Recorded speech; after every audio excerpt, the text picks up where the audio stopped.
Hello, this is Alec Kerr, the film critic for the Conway Daily Sun, and today I want to talk about Beck's One Foot in the Grave, which I recently picked up. This is a special edition reissue of the album.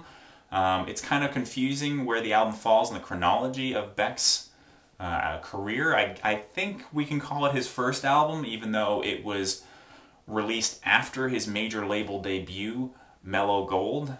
This album was also released at the same time as another album called Stereopathetic Soul Manure. They were both released on separate independent labels.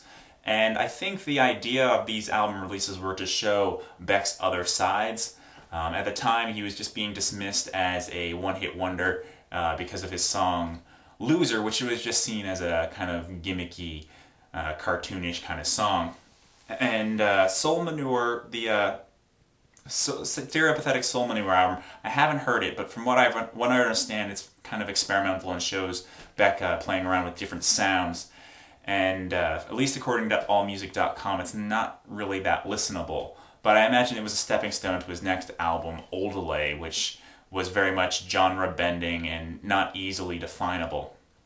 One Foot on the Grave, on the other hand, is a folk blues album, essentially. For the most part, it's acoustic with a few moments of electric and you know, a few random kind of beats thrown in there.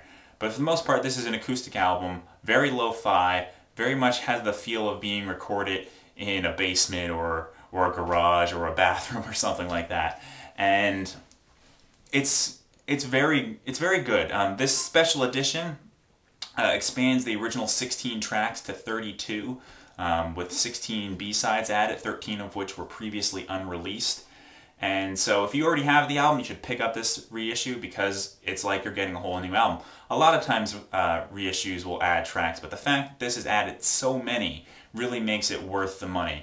And I really appreciate that from Beck here, making it worth the while for people who have previously purchased this album. Now they have reason to get this this reissue, since you are essentially getting a whole new album's worth of songs. And a lot of these songs are, you know, under 2 minutes, so even with the 32 tracks, it only comes in at around an hour and 20 minutes, actually a little bit less. And not every song is amazing here, but for completists, it's definitely worth checking out. And you get to really kind of see the roots of a lot of Beck's songwriting style. He's always had these kind of obtuse, ambiguous lyrics and this really vivid language, and you get to see a lot of that here. And I kind of, just listening to the album the first time, I kind of just had it on the background, and a lot of times I just wouldn't really be paying attention, kind of just would become background music, as I said. But every once in a while, a track would just really grab me, and I'd be like, whoa, whoa, whoa, what's that? And I'd go try to find, I would go get the liner notes and find the name of the song and, you know, read through the lyrics. And it definitely shows an artist at the beginning of their career, full of ideas, you know, full of talent, and just ready to explore that.